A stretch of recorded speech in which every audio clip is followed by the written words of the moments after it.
Welcome back to the Low Finer Things after a brief but extended hiatus.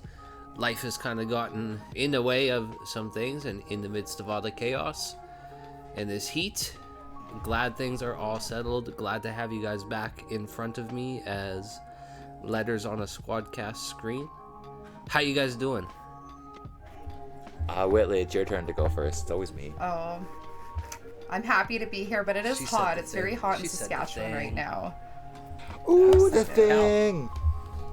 Always happy to be here. Oh, I'm doing pretty alright. I got, only 1 or 2 complaints, but they're so minor it don't matter.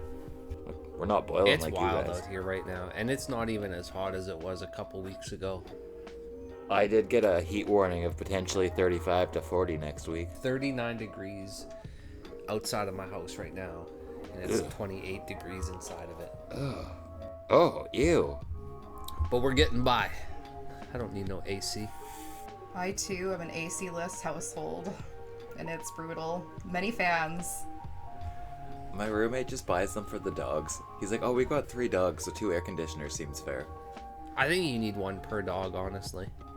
I should tell him that. He'd probably buy another. Tell him that you need one for you, and then if he says no, come back a couple days later and tell him that you need one for the 3rd dog. Yeah, the puppy needs his own air conditioner. Just a Checks small out. one. Yeah, just like a mini one. So what else is new with you guys? I feel like there's so much to talk about. There's a lot to talk about, and we're going to try and condense this in the shortest period of time possible. You should go first. Let's talk recently acquired equipment. Yeah. So Please. Took a leisurely drive to the country the other day because there was this lovely senior citizen that was willing to part with a CD duplicator. And for those of you that are not familiar with it, it's basically a CD burner. There's a difference between like a CD replication process, which is like where they take it through a process and there's chemicals and nickel and other things involved, and that's where you get like the nice shiny silver coat on the bottom. That's replication.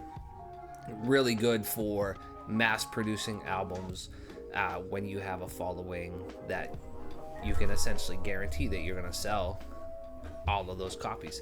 CD duplication for us underground cats is fantastic and a really dope way to do short run, and it's basically just burning CDs, but the duplicator I purchased allows me to do 7 at once. So within the span of 10 minutes I can press up probably about 70, we'll say about 60 CDs. It takes about 1.5 minutes to burn a quick 20 track beat tape, which is phenomenal. But I acquired that, and it's a really, really great piece of equipment. I've always wanted one. It works flawlessly so far. I did a bunch of good foot test presses. Oh my goodness, your video you posted where you're showing how you had to like rig it up to listen to make sure the CD worked. I got very, very underground stressed out at first because I thought maybe there was an issue. Like, I didn't just like try and duplicate 1 off the rip. Like, I was like, let's load this thing full of 7. If it does 7, let's do 7. Not thinking like, hey, maybe I should just do 1 and test it and make sure it works in my CD player. So when I put the first one in my CD player, it wouldn't play. And I'm not sure why, I'm not sure what was going on, just wouldn't play. So I was like, maybe it's just 1. So I put the master copy into the CD player because I used a different disk drive to burn that one. I used a portable one and my MacBook to burn the master copy, and that didn't work either. So then I played another duplicated CD from another artist in there, and it worked, and I said, what the hell? So I had to rig up a system in my basement, which basically involved me commandeering, we'll say, a DVD player from my grandparents' basement. They don't use it, so don't think like I went and stole this thing from them like some sort of junkie or something. I'm not gonna pawn it off afterwards. So I got this DVD player, realized that I have this very old mix board in my basement, So I found some RCA cables. I went from the audio out of the DVD player into a connector that I had, and then from that connector, it was an RCA to Y connector basically. So I put the 1/4-inch headphone jack on there. I plugged it into the left output on one of the channels and immediately had audio. So I said, okay, this is working. Plugged my headphones in, and of course, because you can only plug into the left or right channel, it was only coming out of one speaker on the headphone. But we were there and they worked. So if you're listening to this now, shameless plug, on my Bandcamp, there are 5 of 7 Goodfoot test presses left, and once those are gone, I'm going to get into starting to do short runs of my own projects as well as other people's. So artists, if you're local to Canada and you want to do simple short runs of your project, I got you. We'll get you looked after, we'll get you taken care of, and it'll be fire. I have tested it. I have had a couple of homies test them on their CD players, and they work on most, if not all, modern CD players and car stereos. If it is a CD player that's a little bit before the mid 90s, it's touch and go. But that's what's new with me, plus a ton of other beats. I think that's really awesome that you're taking this on. Like, one, super underground, I love it, and I feel like as an underground artist who wants to take kind of control of how they distribute their art, this is a really good step to like get into the world of like merch. Oh, 1000%. As a consumer as well, I think I gravitate more towards physical product, not in the realm of apparel. I'll pass on a t-shirt or a hoodie or a hat if there's a vinyl copy of an album that I like at somebody's show or at a local shop. Just, I don't know why it seems, but even in my kind of like split testing of merch, people seem to gravitate more towards the merch that they can listen to and not the merch that they can wear. And so I've focused on that. And I mean, you guys know when I took everything off of Spotify and all other DSPs, this was part of the vision, was being able to do stuff like this. So Yes. Next step up is get a proper printer, and then we can really start letting these runs fly when it comes to the albums and whatnot. God, that's beautiful. I love it, but I gotta ask, did you just try like plugging the DVD player into a TV and playing the CD to test it rather than having to rig up like a whole entire system? My son was using the TV, so it wasn't an option, and I didn't want to totally wait. fair. Totally fair. To be completely fair, though, I did take one of the test pressings to my grandparents and tested it on the DVD player that they have hooked up to the TV, and it did work. However, I wasn't completely sold on it just because I wanted to confirm that it did work in one of the other available media sources. I also hooked one up to my homie John from Burning Pallets. Shout out Burning I Pallets. saw and that he tested one on the gram. I saw that on the stories. Yeah, so he tested it on his at-home CD player and it worked, and I was like, perfect, okay, cool. These are functional, they're working. I'm gonna pop them up on Bandcamp. I love And it. so, super cool, super cool. He just dropped a new album on Bandcamp physically as well. Yes, they did. Yes, they did. I love Burning Palace. Those are dope dudes, for real.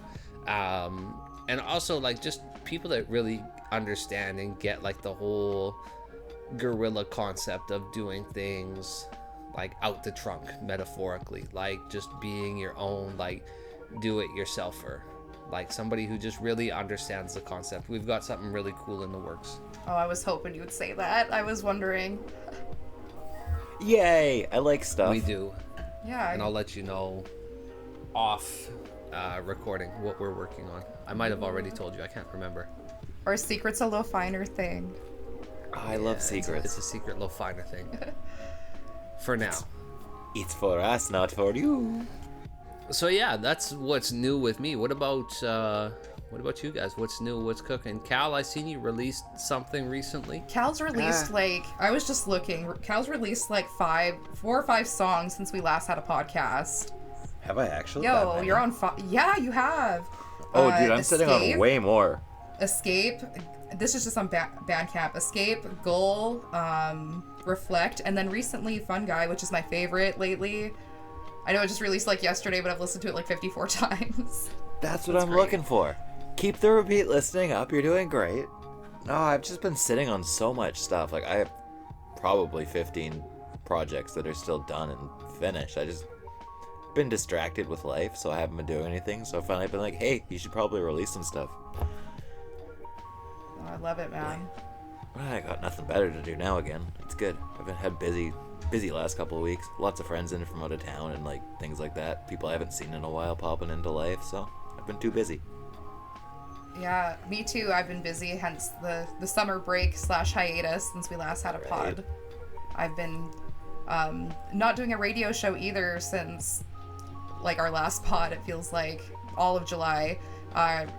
My station, 91.3 FM CJTR, actually just partnered with a local communications company here, or cooperative here in Saskatchewan, Access Communications. So it's really big for us, and we've been transferring our old studio into their building. So it's been taking a little bit longer than we anticipated to set up, but it's really exciting, and there's big things in the work for me now that we're partnered with Access Communications, because they're so community focused as well. Like, it's a perfect like partnership.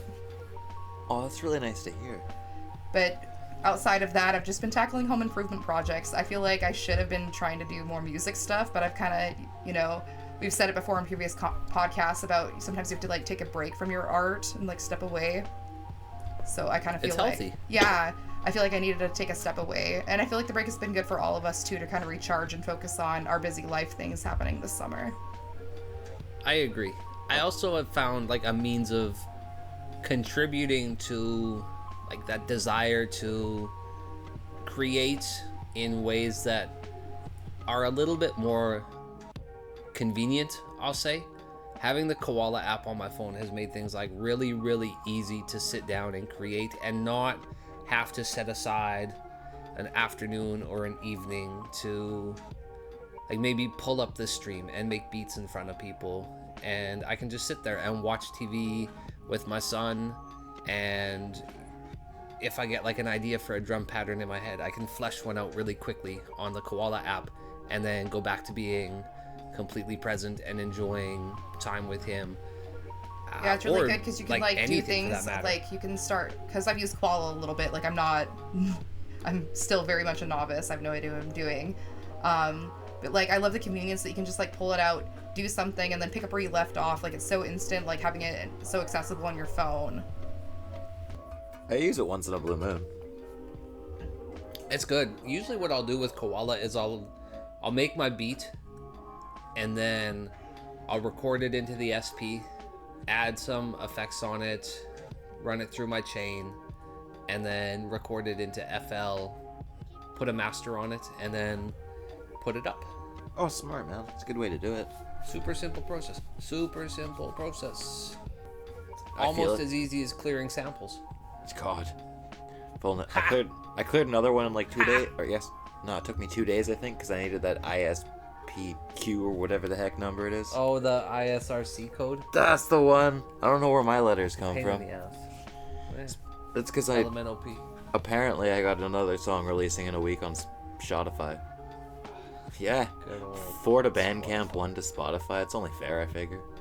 That's a legitimate ratio, honestly. I very much prefer, and I appreciate the fact that you are putting out a lot of stuff on Bandcamp now, so I can support you in a way that I know that you're getting the bulk of it.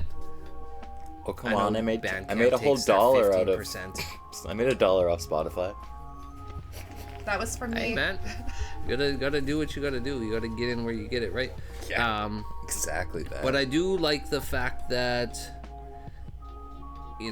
you put I like how you price your projects on Bandcamp, because I'll go to pull it up and it's like $1.11. Yeah, why $1.11? No, I was thank wondering. Why $1.11? Because I was too lazy to click the 0. That is such a you thing to say. I was like, my finger's already on the button. I'll just press it 3 times. But then that should put it up for $111, does it not? Like, do you not have to put the decimal point in there? I don't think so. Maybe I hit the decimal point with my ring finger. I don't know, but it feels right. I'm one of those. You type fucking weird, bro. I use the little number pad like on the side. Bro, okay, yeah. I was gonna say you really out here using home row, huh? Like, geez, but no, if you use the number pad on the side, yeah, it's closer. I, honest to God, want The 0 is closer. I need a keyboard without it for space, just so I can have a 25 key keyboard side by side, but I can't lose the number pad. No, I was so excited when I got my laptop and the number pad was back. I was loving life. Your That's laptop's my got least it? favorite thing about my work laptop is not having the number pad. I'd cry. My MacBook did not.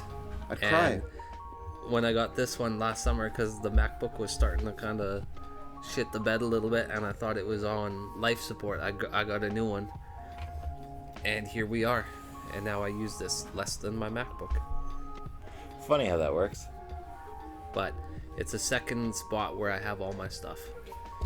I find But it's been good, yeah. a lot of Apple really dope users love releases. that. Not having a number pad. Oh no, all you Apple users, if you go to something else, you always end up going back. It's just, I use it for watching a lot of stuff just because it's easier and it runs smoother. Figure that one out. Right? How? My 12-year-old MacBook Pro runs better than my 1-year-old Asus laptop. How in with the better flying specs. fill? Really quick, because we're all the same age here. Ish. I I think do you I'm the mean baby. ish? I think I'm the youngest. How old are you? I'm 34 currently. Yep. She's the baby. I'm 35. I just turned 36. See, there you go. So we're all in the same general. Millennial Era age here. bracket. Yeah. New Eminem album. Oh What do man, you guys think? I Yeah. loved about 85% of it. The end kind of sucked for me. I also loved, I would go as far to say probably about 95% of it.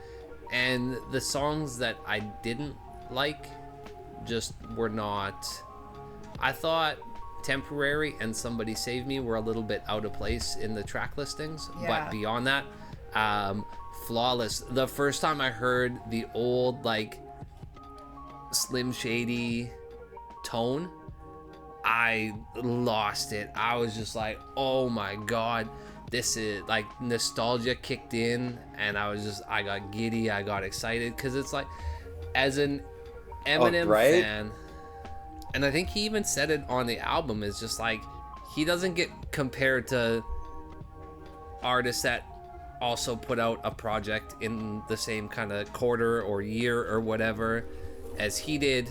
He gets compared to his old stuff. And so this, to me, really filled what I've wanted, because I'm also one of those people that have always just kind of compared the new stuff to the old stuff. And this is probably, to me, the best Eminem album that we've gotten since the Eminem Show. I could agree to that. Like, I feel like it was really it had a really refreshing yet nostalgic tone overall for, like, Yes. Like, if you listen to it start to finish, like, we could pinpoint each song, but, like, as an album itself, like, I felt like it brought me back. It made me feel like, man, this is new still. Like, it was really good. I listened to it the way I used to listen to albums, where I put it on, I picked up the lyrics, and I just read along with every song the first listen through. It was beautiful. Mm-hmm. It literally brings back those, like, childhood memories almost, because that's every time you get a new CD, immediately open the sheets, look in, read the lyrics along with the music. Yes. That was such a good time. It really was. So I'm gonna use this to kind of lead into, like, you know, those kind of times, like, I'm glad that you did that, because nostalgia. I used Cal's release to, like, segue into another release so that you could segue into this. Yeah, okay, so I try to follow some lo-fi news so we have some things to talk about and discuss, and, you know, just kind of know what's going on in, like, the more mainstream side of lo-fi. And an artist recently released an album, like worked with an artist from that, you know, early 2000s. It's Korn, Lonely Boy. An artist in the United States just released an album with Korn, and it's their greatest hits. No. No, indeed. Say what? Say what? Yes, like legitimately. Like Korn is on Okay, like you're talking the credits. You're talking like Falling Away From Me, Yeah, All Day I Dream like About Freak Sex, on a Freak on a Leash. Leash Korn, Yes, like Jonathan yes, Davis Korn. yes. What the fuck? Yes. Okay, What the fuck? Here's Okay. the article from loudersound.com. Korn have put their name stamp of approval on a lo-fi album remixing their greatest hits. Listen here. This And is like I was like, crazy. it's US producer Lonely Boy has released chill out versions of Freak on a Leash, Y'all Want a Single, and more.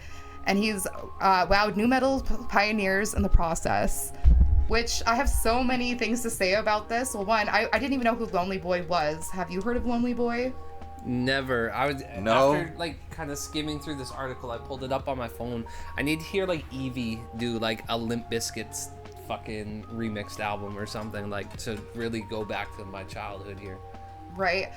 I hadn't heard of Lonely Boy either, and apparently, like, since releasing this album, he's garnered like a huge following of course you would, working with, you know, Korn, which is huge, but in like such a different genre. And it just kind of like made me think of like, what genres can you lo-fi versus like, can you not lo-fi, like that you just can't lo-fi, or can everything be lo-fied? Shower I think thoughts. as long as it's got a chord progression, it can be lo-fied. Not even just a chord progression, as long as there's a melody to it, it can be lo-fied. What? I think. Look at what's that dude's name? Lo-Fi Fruits, I think, did a bunch of the remixes on.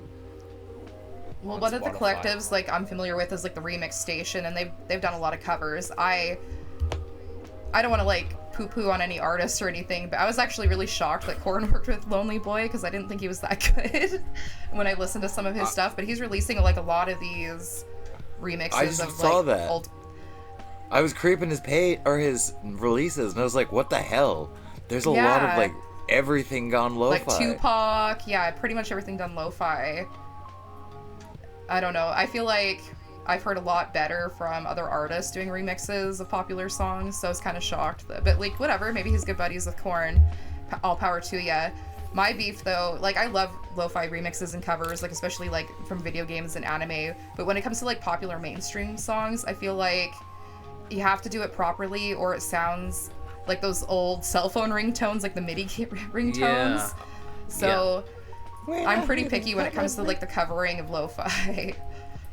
I think one of the, as much as again, we look at some of like the giants of media and stuff, Disney really hit the nail on the head when they had reached out to Evie in order to do like a lot of their lo-fi remixes, and Yeah. she did like A Whole New World, Let It Go.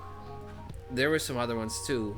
Well, she's an that amazing were artist. I love so many of her songs. And she's Very worked with, much so, she's had very so much many so. great collaborations and worked with so many different, like, I've been on so many projects. To me as well, like she is one of the, and this is like to me obviously, as somebody who kind of got into like the core lo-fi, I got into it a little bit later, we'll say. Stumbled across a lot of these people just a few years ago. Like to me, it was always like Dilla, Madlib, Nujabes, like Pete Rock, Premier. Like to Honestly, me, I'm the that same as was you. like that lo-fi. Like that was the lo-fi stuff. And I've said it multiple times on here, so we're not gonna dive all the way back into it. But like she was one of the first artists that I discovered when I stumbled across all of this new lo-fi stuff, like Evie, Eldre, Chris Ponsalon, Behind You, for example, you know, the O'Rickies, the DiBiases, you know, they're the ones that I kind of lump in with the Madlibs, the Dillas, those dudes that specifically dig in those crates and maybe kind of led us to where we've gotten with some of this new lo-fi. Like to me, those people that I listed are the pioneers, right? But when I heard, because it's so easy to butcher a lo-fi remix. It doesn't take much. Like, well, and not just to lo-fi it, but to give it to your own, like, your own sound, its own, like, to make it your own, you know? Yeah. But staying, like, true to the original song.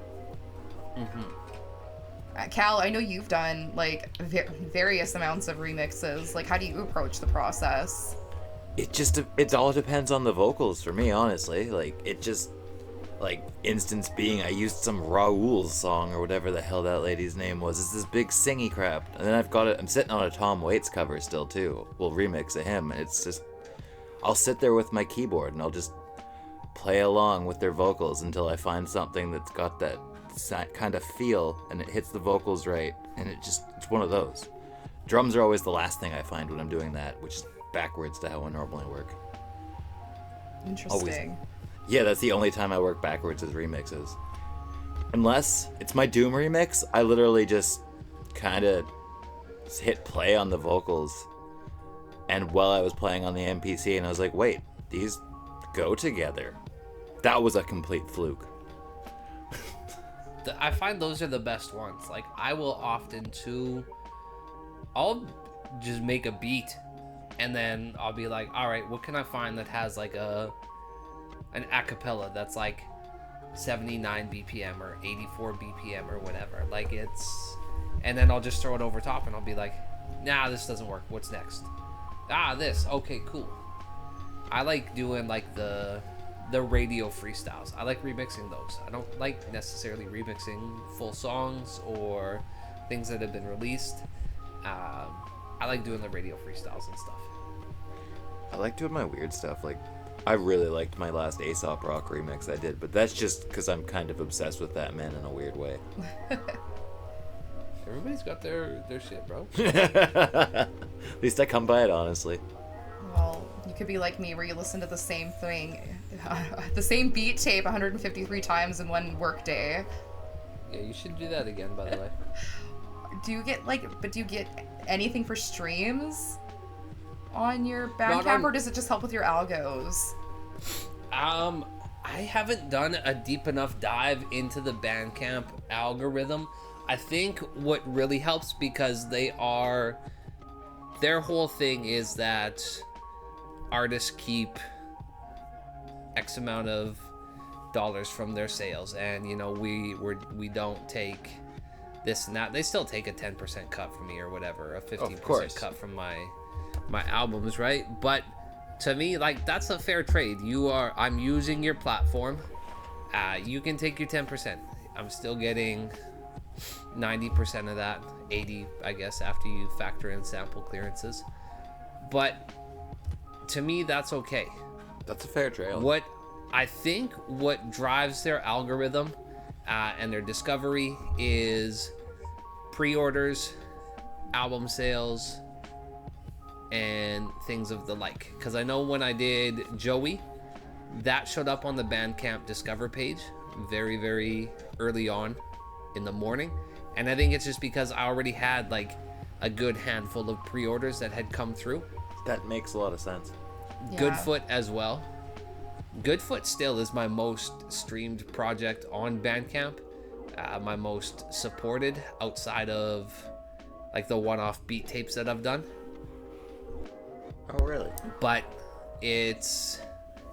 also look at all the content that I put behind that project. Like, Valid. I really had like a bunch of stuff ready to go. And I've kind of started to do that again with all these singles I've been putting out. Is I find that content really helps drive the engagement on those projects, but also just being a decent person as well. I've noticed a spike in my numbers just because I've started to use social media a little bit differently. I've started to be a little bit more social on social media. Whoa. And so if you look at my stories, like, I'm always asking questions, and I'm shedding light on other people's art, conversing with people just in in a way that's not like some artists. You know how you see some artists and they're like, hey, look at me, check out my song, buy my project, stream this on Spotify. It's like, bro, if I want to listen to it, I'm gonna listen to it. I'm not gonna force it down your throat. It's there if you want it. I've posted about it enough that you know where to find it. So now I've kind of got a rule, and I don't follow this rule every single day, but it's like for every one post that I post about my music, I'm gonna try and engage with 3 or 4 people. Oh, I like that. And so can I'll I do, just like, say, I know Yeah. sometimes it can be a lot when somebody's like, check out my music, especially if they're releasing it like very quickly, rapidly. I like when artists reach out and send me their music. I am so flattered that you would send it to me and think of sending it to me. So send me your music, all y'all. And that's completely cool. I am okay with artists as well sending me their music, as long as it's presented in a way. Like if you DM me and you're like, hey, I just released this song on Spotify, would you mind giving it a listen? Shit, bonus points if you even say my name in the message. Hi, Crooked Foot, just released this on Spotify. I know you've checked out my other music. I think you might appreciate this. Could you check it out? Absolutely, 100%. If you DM me though and you're like, yo, check out my song, I just put it out, I'm like, right now. You mean that same No, blanket thanks. message that a lot of people send? Not even just the same blanket message, but it's just like, you can pick up on certain tones and the like through messages. Whether it was like so, personal for you or like a mass forwarding. Yeah, and it's just like, not even a mass forwarding, but if you're just like, hey, go listen to my song on Spotify, go like my post. Like, to me, and maybe this is just like some old man speak, but to me, it's just like that. There's such a sense of entitlement when you check that out. Like, just because you make beats or like you rap or you know, put out instrumental covers on guitar, like, you're not entitled to my ears or my time to listen.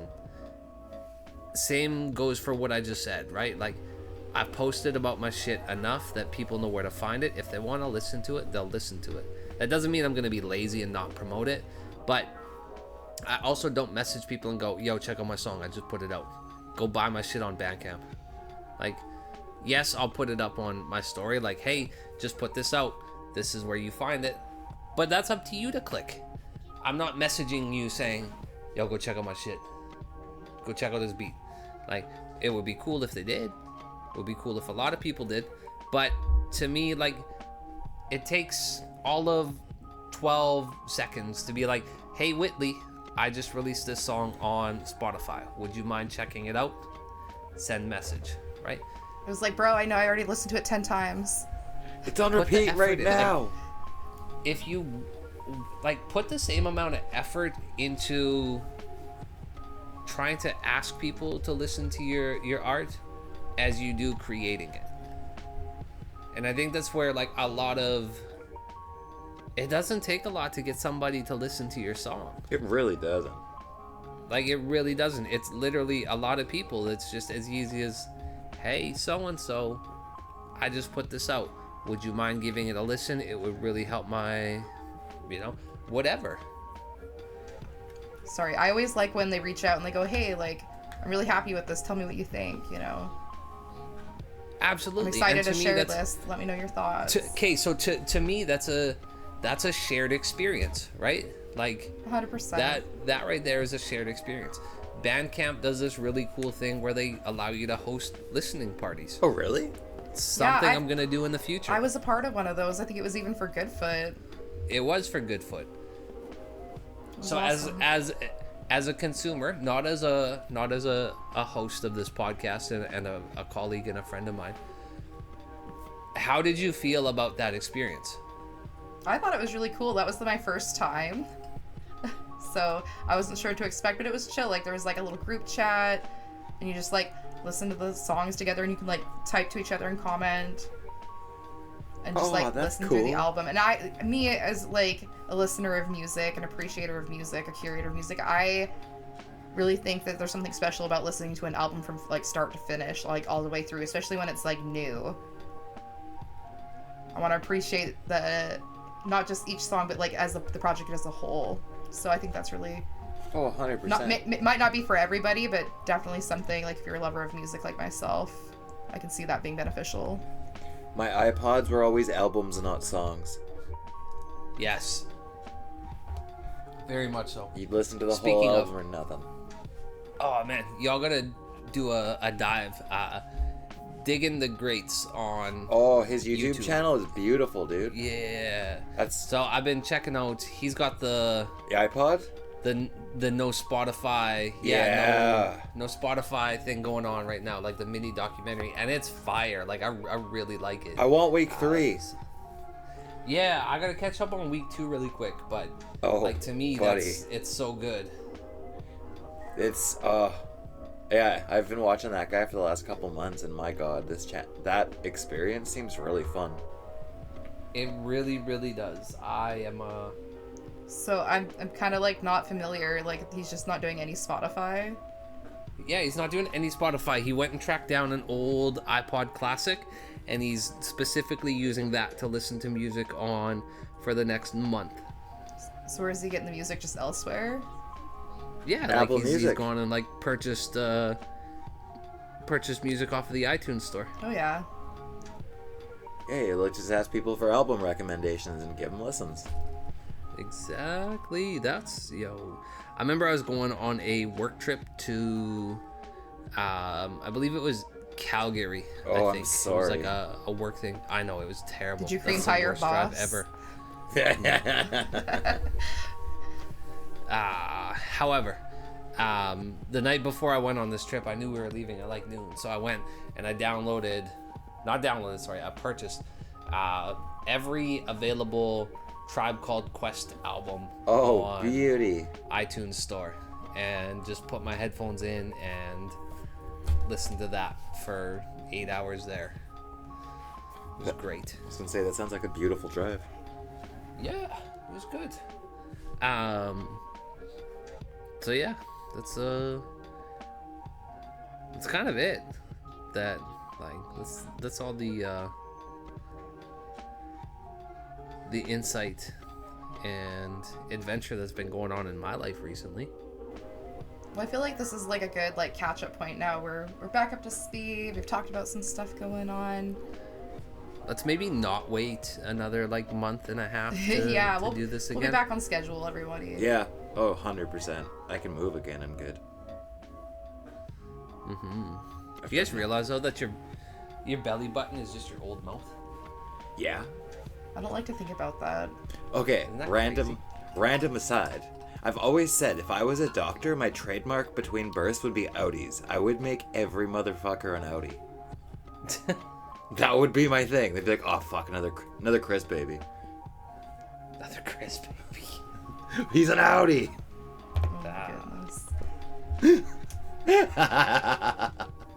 I mean, if that's what you're doing to make people alike, that's on the lighter side of what you could do, I guess. Well, I I missed mean- you guys. What can we say? I gotta be evil in the nicest way possible. You know what? That's me to a T right there. Like I like to be mischievous. I like to and like that's my big thing. It's like I like to kind of fool around. I like to have fun. I'll talk a lot of shit and be extremely sarcastic. But at the end of the day, like none of it is malicious. I go into it with the intent of just being kind of like I like to be a little shit disturber, but in a way that is not going to be detrimental to anybody's like mental health or like their well-being or like anything like that. I like to just cause chaos. Chaotic sometimes. good. Yeah, it's chaotic good. And the people that I cause it to like know that I'm kidding for the most part and know not to take me seriously. Right? But like I don't know, I'm just stupid. Like not stupid, but like I just do dumb shit sometimes. Like I got a vasectomy done, and the first thing I said when I walked into my house is I looked at my dog and I was like, man, we're pretty much the same. He just kind of looked at me because he doesn't understand English. But Twins. yeah, we've just had a deeper sense of camaraderie as of late. What do you guys have for your lo-fi recommendations this week? I'm going first. And we're gonna go with a nice guy by the name of Space Yokai. He's one of them guys, just puts out simple, beautiful lo-fi and lots of nice little like remixes on YouTube, like visual remixes. He's you'll only find him on SoundCloud and on YouTube. He's one of them kind of low underground kind of guys. But he's also a buddy of mine. He's from Florida. Fire. Love it. Gotta love guys from Gatorland, man. Oh man, Florida man's is different. Exactly. All hail Lord Space Yokai. Let's get it. Whitley, what do you got? This time, mine's kind of like a double dose, but I'm going with RT3 Beats out in Ontario. Ooh. And the reason why I chose him, besides being like a really great artist and having dope ass beats, he's one of the founders and is performing at the Lo-Fi Festival in Toronto, which is taking place right away. I talked about it in one of our episodes, I think our first episode. That's happening in Toronto. One night only. It's free to get in. 7 o'clock at the Loveless Cafe. I think it's so awesome that there's like a lo-fi festival in Canada for one, and that's so sick. him, Mad Seedling, that was one of my first recommendations. Astromega and a bunch of other names are there, and yeah, RT3 Beats is one of the artists who's performing there, and he's really great. And I think it's awesome that him and Mad Seedling have put so much work into making something like this happen. That is so beautiful. Shouts out to them. Big shouts. Mr. Foot, what about you, sir? I am going with Ferocious Folk from Vancouver. Just recently kind of got put on. Somebody that I stumbled across on Instagram. Checked out a couple of the joints that were on there and just immediately like fell in love with the way that things are done, the textures and the structure of the beats, and been holding this one for about a week and a half now, waiting for the next podcast episode so I could recommend it to everybody else. That's Frozen Folk? Or Ferocious Folk? Ferocious. Yeah. You say Vancouver, eh? I might have to send this guy a message. I believe Vancouver. I checked out one of his joints on Instagram, and yeah, it said one of them said Vancouver. One of them said another area. I don't want to dox a guy or anything too fucking wild, but he's from the west coast of Canada. Oh, and yeah, just super dope stuff. I'm making friends. You just wait. I love it. Get it. Yeah. Like, he's a boat ride away from me. How do I not say hi? Hell yeah. Well, it's been fantastic. Make sure to check us out on Instagram, SoundCloud, TikTok now as well. Shouts out to Cal Kappa. The Low Finer things on all those platforms. Yeah, damn right. Bye. Bye. Bye-bye.